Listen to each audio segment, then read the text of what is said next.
नमस्कार। श्रमिक खबरमा हार्दिक स्वागत छ।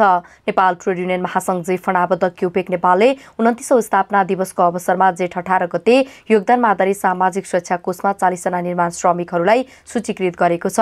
स्थापना दिवसको अवसरमा क्युपेक नेपाल मकवानपुर जिल्ला कमिटीले हेटौँडामा एक समारोह बीच कक्षा 1 देखि 9 सम्म प्रथम, द्वितीय र तृतीय हुने सदस्यका छोराछोरीहरूलाई शैक्षिक सामग्री वितरण गरेको छ। जिफुन बागमती प्रदेश उपाध्यक्ष अर्जुन अरियालको प्रमुख अतिथितामा प्रदेश सहसचिव गोपाल कार्की लगायतका अतिथिहरूको सहभागितामा भएको सो कार्यक्रममा मुटु रोगबाट पीडित सदस्य नरबहादुर राणा मगरलाई ऐक्यबद्धता कोषबाट उपचार सहयोग बापत रु 25,000 नगद हस्तान्तरण गरिएको थियो। साथै क्युपेक झापा जिल्ला कमिटीद्वारा अन्तरपालिका कमिटी हाजिर जवाफ प्रतियोगिता सम्पन्न गरेको छ। क्युपेक केन्द्रीय उपाध्यक्ष अम्बर कुमार लिङदेनको प्रमुख अतिथितामा सम्पन्न प्रतियोगितामा अर्जुनधारा नगर कमिटी प्रथम, भद्रपुर नगर कमिटी द्वितीय र भद्रपुर संयुक्त वडा कमिटी तृतीय हुन सफल भएको छ। त्यसैगरी मोरङ, सुनसरी, उदयपुर, सिराहा, सप्तरी, बारा, चितवन, दोलखा, कास्की, पर्वत, म्याग्दी, बागलुङ, तनहुँ, नवलपरासी, बर्दिया, कैलाली र कञ्चनपुर जिल्लाहरूमा प्रशिक्षण, ज्येष्ठ सदस्य सम्मान, नगरपालिकाहरूमा ज्ञापन पत्र हस्तान्तरण र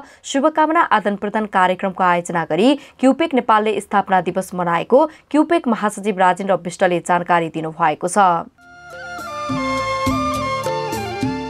जिफोन चितवन जिल्ला समन्वय कमिटीले जेठ 18 गते भरतपुर महानगरपालिकाका प्रमुख रेणु दाहाल र उपप्रमुख चित्रसेन अधिकारी समक्ष श्रम डेस्कको स्थापना, श्रमिक पञ्जीकरण र योगदानमा आधारित सामाजिक सुरक्षा कोषमा श्रमिक सूचीकृत गर्न ज्ञापन पत्र बुझाएको छ। जिल्ला समन्वय कमिटी अध्यक्ष पुष्कर बाबु त्रिपाठीको नेतृत्वमा जिफोनले तयार पारेको श्रम डेस्क सम्बन्धी नमूना कार्यविधि समेत महानगरपालिकाका प्रमुखलाई हस्तान्तरण गरेको थियो।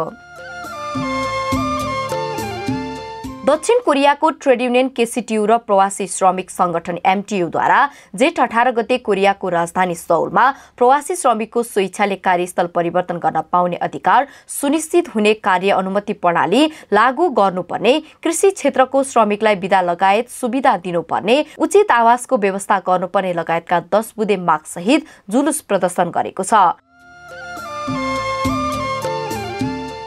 श्रमिकद्वारा श्रमिकका लागि तयार पारिएको श्रमिक खबर हेरिदिनु र सुनिदिनु भएकोमा धन्यवाद। समृद्धि र अग्रगति हाम्रो अभिभार